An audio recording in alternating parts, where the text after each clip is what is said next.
Today, we are going to be speaking with Jessica Oprea.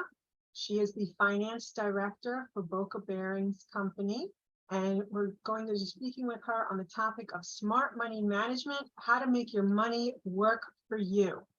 Today's episode of Women in the Workforce will be more of a fireside chat. I'm going to ask Jessica questions and she's going to share her insights. So welcome, Jessica. Thank you so much for joining us. And why don't you tell us a little bit about yourself? Tell us about your background and how you got into finance. So currently, as you said, I'm the finance director at Boca Bearings Company. It's been an amazing experience. I started back then in 2018. It was doing maybe sales of 5 to 6 million per year, and the finance accounting department was myself and an assistant that I had at the moment.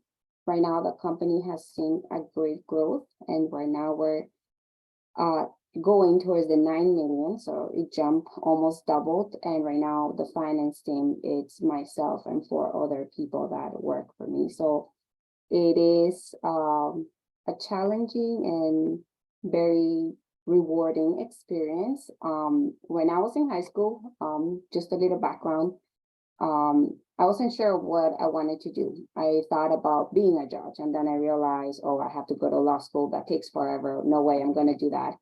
I also saw being a high school counselor. I'm like, oh, that will be fun. And then I realized that I might have to be a teacher. I'm like, oh, no, thank you. I was really good with math and numbers, so I realized that maybe business administration and international business would be a good thing to do. So I went ahead and started, my college career. I did really good in high school, so I got scholarships for college, and that was really good. That's a good tip right there. Make sure that if you're young and you're in high school, that you get, even if you're still in college, make sure you get better grades so that your next year you could get scholarships. My undergraduate program was all paid off with scholarships, so that was wonderful having to have that.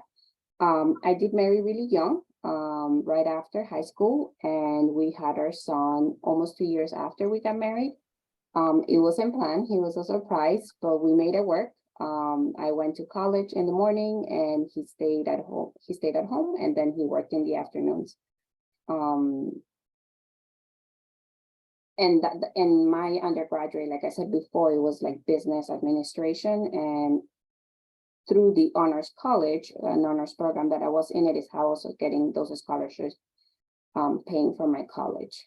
So of course I learned there a lot, all of finance and, accounting and business administration. We actually got divorced right after I graduated. I had already had a full-time job, and so it was very important for me from the beginning to learn to work my finances for me and not me work after money sort of thing. As a single mom, I had to learn to be disciplined and organized, because of course now there was only one income and he was actually the main breadwinner. So in the first job that I had before Boca Bearings, I excelled at it. I did really good at it. There were races, so that really helped. And so I was able to finish college, get a job. And then, like I said, I was doing really good at my job. I became a US citizen. So make sure that you do things that are going to help you for the future. I understood that, I lived here. I want to die here, right? Like this is all I know, even though I came when I was 12 years old. I worked in my MBA as a single mom with a full-time job. I make sure I went into, doing better for myself, for our future, for my son and I. So in my MBA in 2012, it was hard. There was no TV, no party, no nothing. It was just basically work, come home and study through nights and through weekends. But I did it. I paid off my car. And then in 2016, I bought my first home. So it was being very disciplined and going through some years of living below my means to make sure that I could give a better future for my son and I. And again, it's just the importance through school and through life. I learned the importance of a budget, of multiple sources of income, saving, and just being a good steward with your finances. Thank you for sharing your background. And you mentioned some really good tips, actually, just in that. You mentioned how Yeah. you lived below your means to be able to afford and save for things. What are some of your other top money saving tips? So you mentioned that, and yes, I did say it, live below your means. I believe personally, like credit cards, personal loans, and school loans are not the ideal. So if you are young, make sure that you work hard to get those scholarships because they truly do help. I did have to get loans for my MBA. Until this day, I'm paying for those and it's not as fun. I'm not happy about paying those loans. I'm not sure if that was the wisest decision for me. It feels really nice to say I have a master's in business administration. But when I have to make that payment, I'm like, is it really that important? But it's something that you have to look and see what's best. I definitely knew that most people were getting a college degree and it was kind of like a high school diploma. So I felt that if I wanted to move forward, higher education would help, but just, look at the return and see if it's worth it for you to pay a certain amount of money for school for a master's or a doctorate.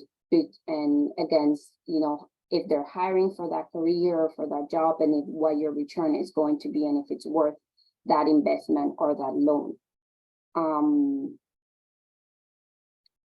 Again, another tip is save and budget. And again, I said it before, I wouldn't have been able to afford buying a home as a single mom here by myself if I wouldn't have paid off my car. So I knew that I had a car payment, and then I knew that in order for me to get approved for that loan for a home, I needed to not have that much debt. My debt to income ratio needed to be lower. So I paid off my card, I paid off my credit card, and then that was, in my opinion, buying that home back in Miami when I lived there. The reason I moved to Palm Beach was because of the job of Boca Bearing, but previous to that, I had lived in Miami and grew up in Miami. So in my opinion, that was one of the wisest decisions. At the moment, I never thought that I was going to move away and it was an investment. I thought it's just a home for me and my son. And so I wouldn't like wasting money on rent. And thankfully, Miami is always a booming market, and the house has just, has grown in value tremendously. And in reality, I'm not doing much, and I'm not paying anything out of pocket because the rent that I received there as an investment is paying for the house off. So, Wait, so in my you still opinion, own the house in Miami? I still have the home in Miami, correct? Oh, okay. So wow. So budgeting, paying off debt, and establishing equity by purchasing a home, and now you have two homes. So we have three, the home we live on. Now I'm happily married again. And of course we have the home we live on, which we purchased right before we got married. And then the Miami home, which is, for me, I kept it as a rental property. I bought it in 2016. 2018, I moved here because, I was offered this great opportunity. And I figure, I just bought it 2 years ago. If I sell it now, I'm gonna lose the money that I pay for down payment and closing costs. It wouldn't be worth it. And it rented like overnight. And in Miami, it's always like that. It's, really good. And thankfully, I've gotten really good tenants. I had a single mom as well as my first tenant, and she stayed there for like 3-4 years. And I just recently got a young couple, and thankfully, I've never had a problem. And like I said, it pays itself off. And then, I've seen it grown in value, and that's like, oh, that's great. I have that equity there that helps me, even though that was not the original purpose of it, now years later, I don't know, 2016 to 2023, 7-8 years later, I can see the importance of in the past living below your means so that in the future that could help you be in a better financial position for you and your family, for your loved ones, because it's very important. and the third property, tell us about that. So again, make sure you save and stuff. My husband actually in 2021 had a sizable bonus, and everybody was hearing, right? Inflation is coming. What you can buy with $1 today, you won't be able to buy in $1 a year, 2 years from now, or just months from now. So make sure that you invest in an asset that's tangible, like a home or, an investment property, not don't put it in the bank because, that cash value is going down. So we purchased a short-term rental apartment near Disney, and we've had it there. And again, it's a lot more work than the long-term rental. So the long-term rental, I can lay back, it's simple. Once in a blue moon, the AC doesn't work and you send someone to fix it, but it's not. The short-term rental, there's a lot more. Nowadays, not as daily, but at the beginning, we felt almost daily. And now it's doing good. Both properties, they don't give us more income per se. We're leaving them alone so that they pay themselves off. We actually have separate bank accounts so that I do the accounting, of course, of those properties. So my accounting, it's a lot easier, and records are a lot better for the IRS if at any point we get to be audited. So they are paying itself off. We both have full-time jobs. And we both live a very comfortable lifestyle. And those are just there for the future as an investment properties. They're not giving us, great returns and stuff. But I know they're building in equity, and that's where we see the work, the hard work getting on for our future and hopefully our retirement. So budgeting early on, pulling in those purse strings and living below your means has given you the ability to buy equity and create financial freedom for yourself. And you say you live a comfortable lifestyle. Does that include travel? Yes, we do travel a lot.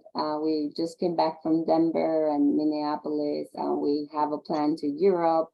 And in the future, we also are planning a plan to Alaska and, Europe right now in April, and then Alaska in July. But again, that's my husband is an engineer, so that's mainly on him. So, if you're young, like I said before, work hard, do something that it's gonna give you a good return that you're gonna enjoy. My husband absolutely enjoys being an engineer, software engineer, and he excels at what he does. And thankfully, because of him, we're able to live a better lifestyle.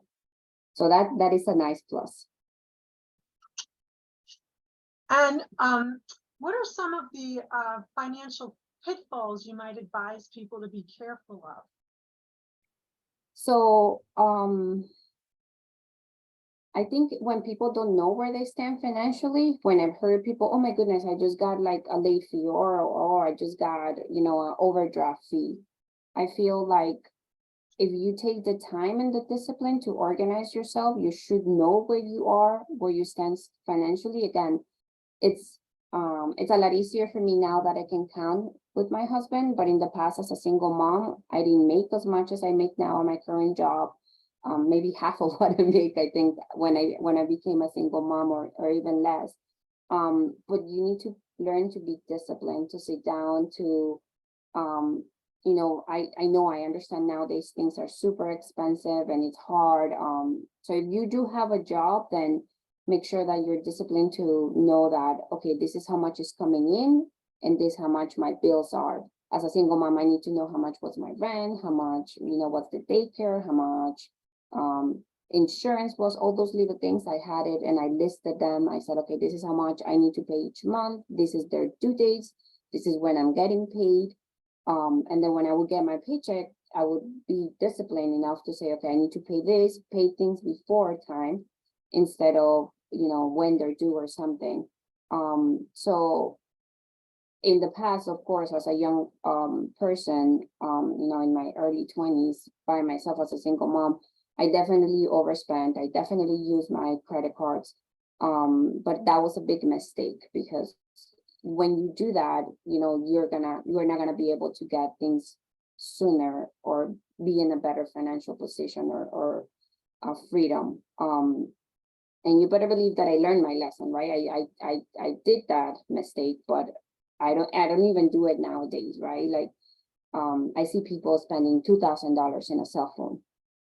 And they're paying like $30, $40, $50 a month for that $2,000 cell phone. I went into Amazon, I bought a Samsung Note 10 for $400 over a year ago, and it still works. I'm not gonna try to get a new cell phone every year or get in a car lease every year. So I think those are bigger mistakes when people overspend just to keep up with the Jones, because that's like the American way. And it really doesn't help you. Right now, I currently drive a Honda Accord 2004.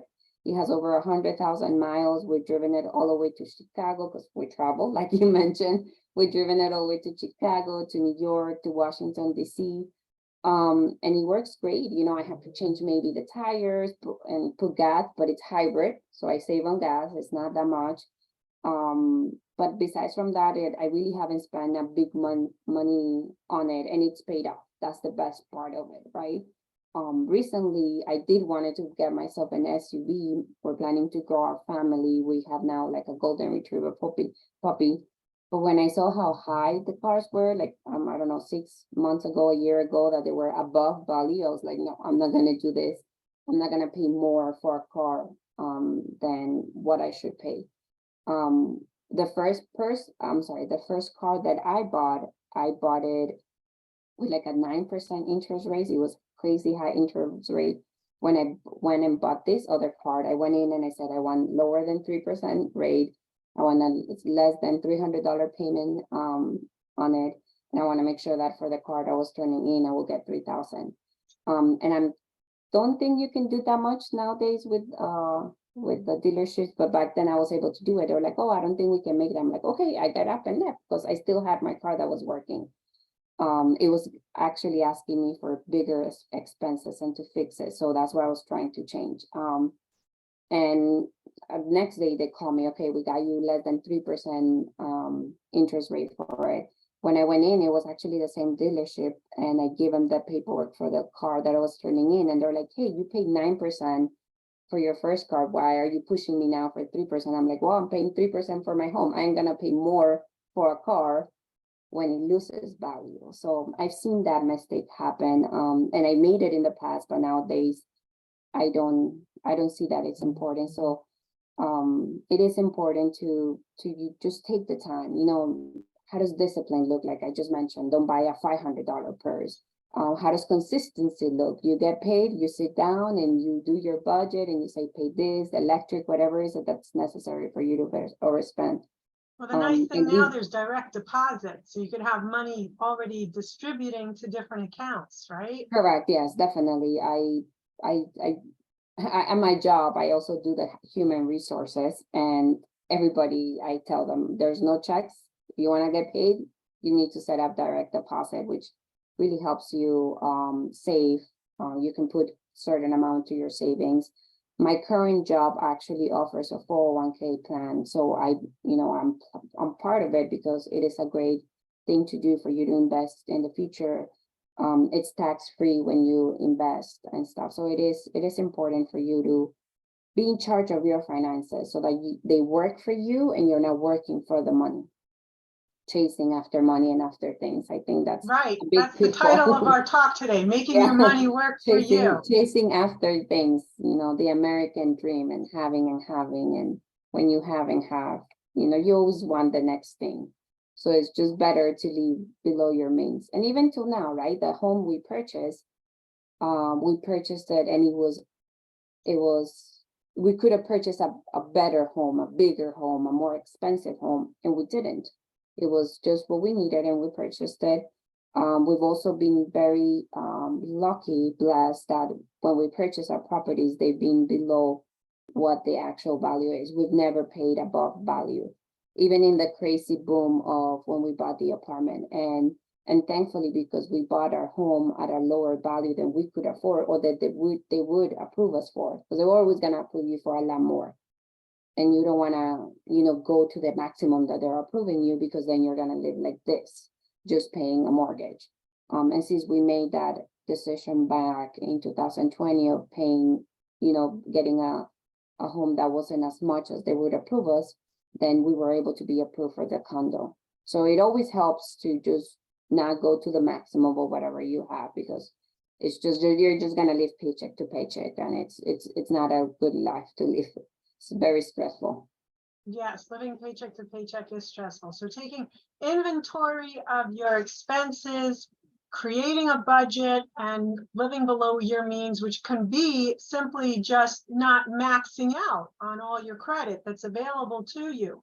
You know, just knowing you don't want to live paycheck to paycheck. You want to feel comfortable that you can get in the car and drive and take a vacation. So these are all really great things you've pointed out to us. So thank you so much, Jessica. Is there any last bits of advice you have for people?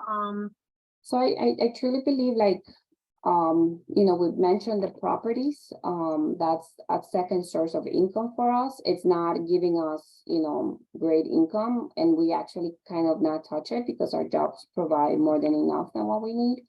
But in the past, when I didn't have those properties, for example, as soon as I separated and, I was in the house we were renting on a small home, I had to get roommates. You have to think of other ways that money could come in so that you're not super tied up. And, as a single mom, I got roommates and I was able to pay the rent. Everything went fine. So that was another source of income at that moment to help me pay my bills and pay them on time and have a good record. Once the lease was off, I make sure I got out of it because, I wasn't gonna stay in a home when it was just my son and I rented an efficiency. Again, living below your means. I could have rented an apartment, but I knew that, what is it gonna, if I rent an apartment, then I was gonna be like this, living paycheck to paycheck. I rented an efficiency, small room for my son and I. It was perfect. He was a small boy, so it worked. I don't know, like, invest in yourself to do better. I took a course by Dave Ramsey, and one of his biggest things he says is live now like no one else, so in the future you can live like no one else. And I can see that in my own life. Back then, or when I was a single mom, before I moved to Palm Beach, I was also a health coach.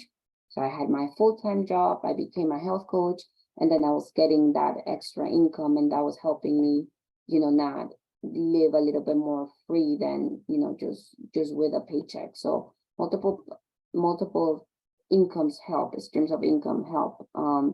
That being a health coach in the past, it even helped me open up a simple IRA plan because my previous job did not offer a retirement plan. So again, budget, saving, something that has helped me personally is also giving back to your community, right? I make sure that I volunteer in my community. I make sure that I contribute to nonprofits. So looking to, when you're stingy and your hand is closed, it's kind of hard to leave alone. So for me personally, that has helped me. Right now, I'm able to do it a lot more than I did it in the past, but that could help you too. Just see how you can help others so that you're not only thinking of yourself and overspending on things that you really don't need just to keep up with the Jones.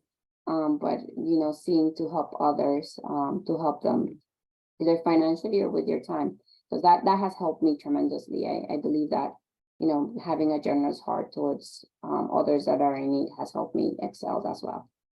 That's true. I've actually read that in a lot of places as well, that, part of financial growth is actually generosity, being able to share your wealth with those less fortunate actually reaps benefits. It comes back to you. So thank you for sharing that as well. That's really important. I've been in hard places, so I know what's to be a single mom. So it's part of helping and hopefully teaching others how to move forward and make their money work for them.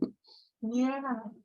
Well, thank you so much, Jessica, for sharing all of this great information and insights. And certainly you've been there, you know what it's like to have to live tight, and how important it is to have multiple streams of income, passive streams of income, budget, take inventory, invest in your future. These are all really great things. And we really thank you so much for sharing your experiences with us. My pleasure. And thank you for the time. Thank you for the opportunity.